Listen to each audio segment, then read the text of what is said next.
What's up, people? This video I was directed to watch something by Emily de la Cruz. No instruction was given other than that. So here we go, Emily. Hope this makes you happy. Oh my god, 30 minutes? My anorexia story? Oh my god, why? Why? What are you guys doing to me? Cameron Yoder? I hate everybody.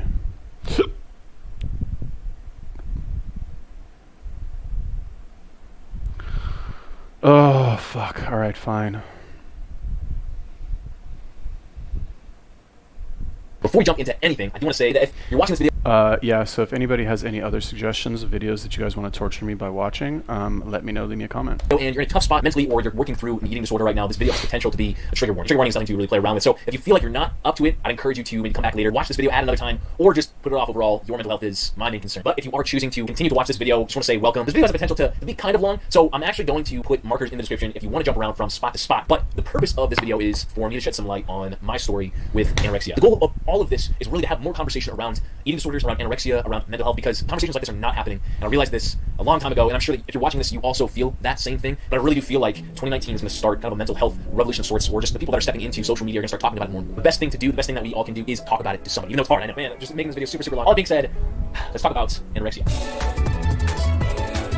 Anorexia for me first really started developing when I was kind of in that transition between grade school, which for me was like 6th grade, and middle school, which for me again was 7th grade. So in between 6th and 7th grade is really when I started to develop kind of some of these traits that led into an eating disorder, that led into anorexia. As a kid, I'll put some pictures up, I'll put pictures up of me as a kid up on the screen. As a kid, I felt like I was kind of a bigger kid. I definitely felt that way about myself. Really, the funny thing is that no one ever said that I was fat. No one ever called me big, large, or anything like that. No one called me names. I really was putting a lot of pressure on myself, telling myself that I was big, telling myself that I was not as fit or good looking as some of the other people. This was like 6th grade, man. 6th grade is rough. 7th grade is even more rough for some people. But I was really, really hard on myself because with the weight, just initially. And that was not, I didn't have an eating disorder then. I was just kind of perfectionistic. I was my own worst enemy, basically. All this, me being hard on myself, perfectionism, me telling myself that I was never good enough, I never let myself celebrate a victory or anything like that. And I'm in 6th grade, so I'm like a kid, and I'm just doing what a 6th grader does, I guess. All this was transitioning into 7th grade, middle school, when, you change a lot, you change a lot in middle school, especially as you start, the tendencies to start comparing yourself to other people. And so that was kind of peaking at the culmination also of me being really, really difficult and hard on myself. And that's kind of when I started to try to be more healthy. As a 6th grader, as a 7th grader in that transition, I really tried to be someone who was more fit, someone who was more healthy. I started cutting out soda. I started only drinking water. One time I was not anorexic, I did not have an eating disorder, but I was really starting to change my mentality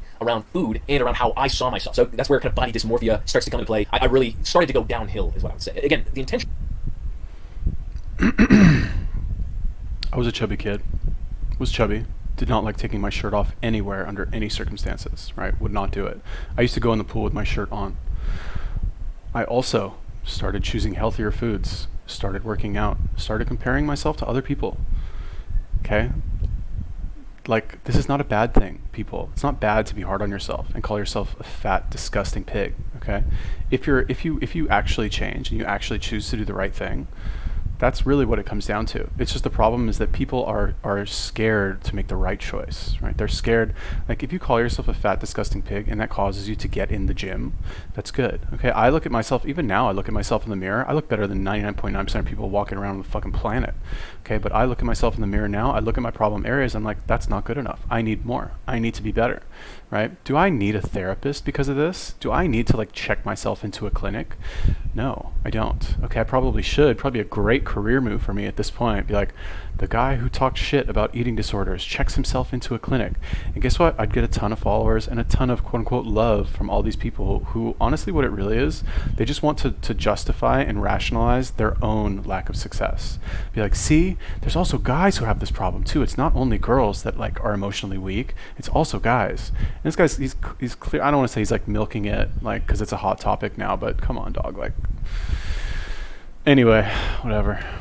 At first was really for me to improve myself, right? But there were certain conditions I had in my own personality that when combined with just all this stuff started a pretty big downward spiral. So I started, I was also playing soccer at the time, so I was in a sport. I started restricting more and more food because I wanted to lose weight, and I was just losing more and more weight as time was going on. This is all over the course of a summer. By the time that I got into, and I'll put a photo difference up again of myself between 6th grade and 7th grade. In between 6th grade and 7th grade, I basically became a completely different person, both from my mentality in an unhealthy way towards food again, but also in the way that I looked. Coincidentally, at around the same time, and this is a completely different story, but it's an essential aspect to everything that happened. Around this time, my dad started to get sick. Now, again, I said this is a completely different story because it is, but the timing just seemed to line up almost perfectly for when I started really developing anorexia. My dad at this time had started developing symptoms of some pretty severe sickness. He ended up developing a brain tumor, which then led into something called limbic encephalitis. And that whole story, that whole journey is a long journey, okay? It's a really long journey. Well, let's say at the time that my dad started to get sick, I also started to get really sick. And at the time, I never would have put two and two together. Things like anorexia or eating disorders, doesn't have to, but sometimes they tend to develop around really difficult situations, scenarios, or traumatic events that push somebody to make really harsh decisions. And in this case, I would attribute it to something like subconscious, where I was deciding to restrict more and more food as a combination of me thinking that I was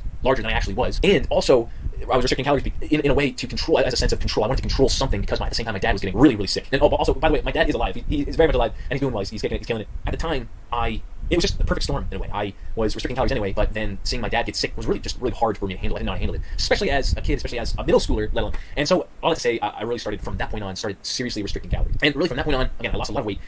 After this though, certain things started to happen that really kept on pushing my limit. That really drove my developing eating disorder, my developing anorexia further. For example, I had a lot of people during this time come up to me, people that I knew, family and friends that I loved and trusted, that came up to me and said, "Cam, you look great." It was basically an encouragement for what I was going through. They saw was me before. They saw me now skinnier than I was before. Honestly, like, you need to pass. You should be able to need to pass a test to like start a YouTube channel, or I guess not. Maybe that's not fair. It just reminded me of something funny. So I used to dabble in some illicit substances, and one of these substances was Adderall.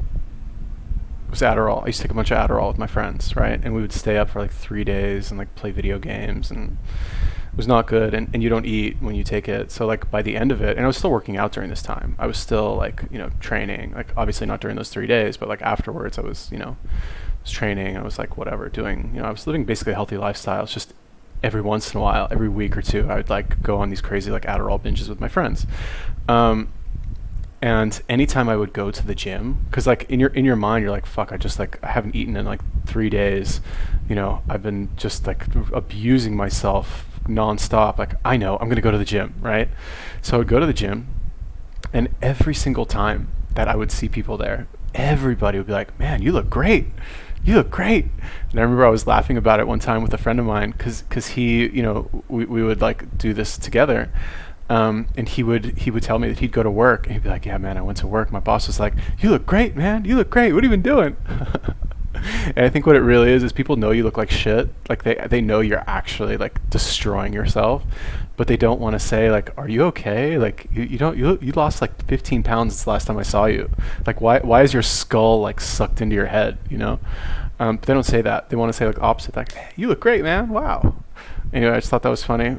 In their minds it was a really good thing. It wasn't, because of my mentality and because I was also scared. But there was positive encouragement there from people that I love that did not know what I was going through, saying, "Great job, awesome, you look great," okay? And all this stuff, I'm thinking, oh, well shoot, I must be doing something right, which was not the case. But of course I'm going to think that people are telling me, "Great job for restricting, for changing your whole body, your whole being." And so from that point on, I look back and I think of that as a moment in time where I really started doubling down on losing weight. Past that point is what I would say there's this thing from what I went through in eating disorders and anorexia, at least, there's like this mental switch, okay? This mental switch that happens when you pass below a certain weight threshold, where like I passed below this certain weight, and this switch in my mind just flipped, okay? And when that happens, like, it goes downhill. My mentality, when that switch went off, my weight dropped even more. My mentality got worse. Anxiety, depression, all this stuff got worse. It's like I couldn't go back. It's like I saw myself in a completely different light. I had no ability to rationalize well. I could not. My truth, basically, when that switch flipped, because I passed below a certain weight, my truth became twisted.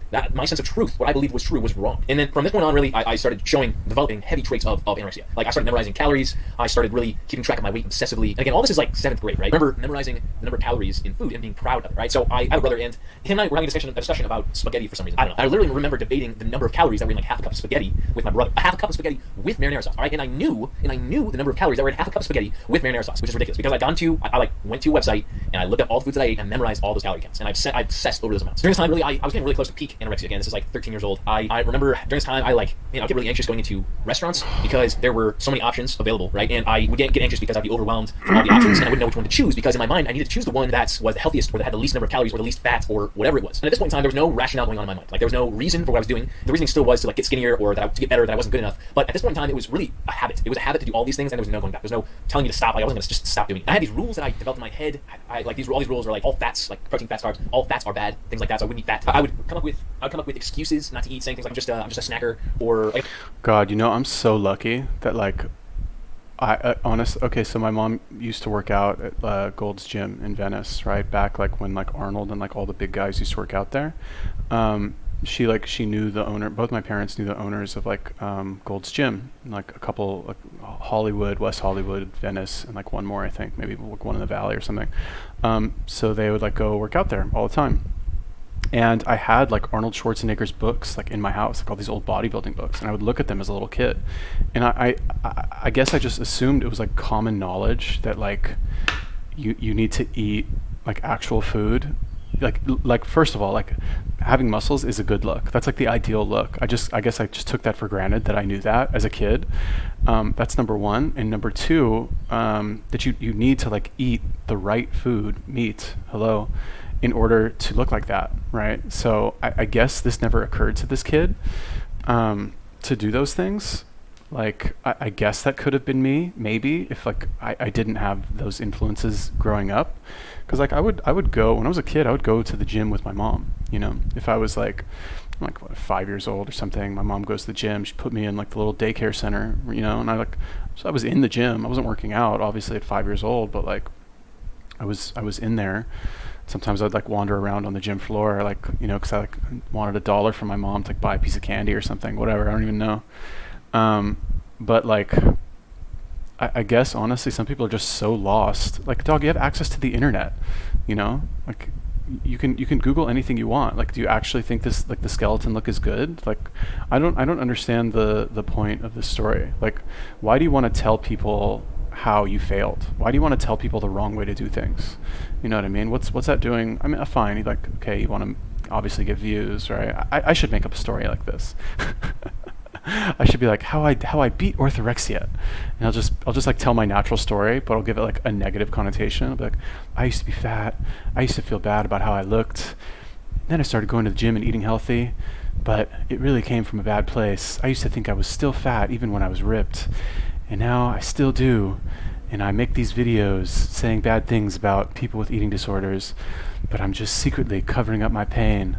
I wonder how that would do. Probably not that good. I don't think I could fake it. Like if I was hanging out with friends and they were all eating, I wouldn't eat because I'd say like, oh, I don't like pizza. Yo, I love pizza. I love pizza now. I love pizza then. I was just trying to cover up the fact that I didn't want to eat pizza because I didn't want to get heavy. That I didn't want to gain weight. That I was afraid of gaining weight. I was afraid that eating this pizza would make me gain weight. In my mind, I could not let it happen. Even though truly deep down, I knew that I loved pizza. I would do these things like pinch certain parts of my body to.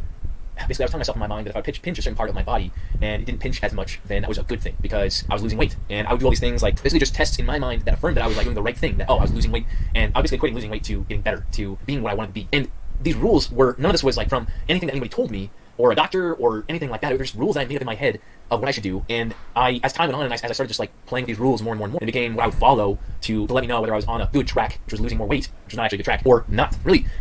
Man, during this time, I mean, my parents, of course, are really, really concerned. I lost a lot of weight. At this point in time, my hair was really, really thin and was falling out very easily. My skin was turning this like yellowish, grayish color, more gray. My face was getting sunken in. All this stuff that, of course, was making my parents freak out. Like my parents were so concerned. And my parents took me to a pediatrician, and the pediatrician basically gave me a slap on the wrist and said, like, hey, eat healthier. My parents were really like, oh, what? Like, what? Okay. And of course that didn't work because I'm just gonna keep on doing what I'm doing because I think I'm right. And then my mom took me to a dietitian because I kept on losing weight, and the dietitian said, Like, no discipline in the household. Like, what do you expect? Like, you let some kid do whatever the fuck he wants? Like, kids need to be fucking disciplined, okay? They need, like, direction. You can't just fucking let some kid do whatever they want. How are they gonna turn out?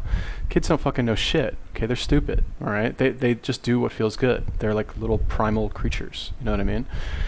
And yeah, eat healthier, dog. That's fucking good advice. Guess what? You have, like, I watched that David Goggins video the other day, and he's like, don't try and dress things up in nice language to avoid pain. You know, he's like, if you can't read, you don't have a fucking learning disability. You can't fucking read. You know what I mean? If you're fat, you don't have an eating disorder. You're fucking fat, okay? What's the solution to being fat? Is to exercise and eat healthy food. What's the solution to being a fucking skeleton? Guess what? Exercise, eat healthy food. That's what it is. You can take all these skeletons, okay, take them all, round them up, put them somewhere, and somehow force them to eat healthy food and exercise. Guess what? They won't be fucking skeletons anymore, okay? You repeat that process over and over. It really just comes down to self-control and like discipline. Like, and anybody can choose anything. Okay, and I'm pretty sure, like, conceptually, these people know that eating healthy foods and exercise, that's the quote-unquote right choice. I'm sure they know that, like, logically in their mind, they know that that is the secret to being healthy, right? Or is that, if they don't know that, then honestly, like, how is it possible for people to not know that? I guess. I don't really know. Yo, didn't say yo, but he's like, hey, eat healthy. I'm like, okay, cool. And of course, that didn't work. That literally was all the dietitian told me, that I needed to eat healthier. And so I continued to lose more and more weight. And here's the Because that's what you actually needed to do. Like, you needed to eat healthier. You know, fuck all this like roundabout bullshit where you like all this other dumb shit. Like, how much time do you honestly have on your hands? Like, how devoid of problems is your life that like you'd think that this is like somehow a good use of your time to like invent all of these like fake problems.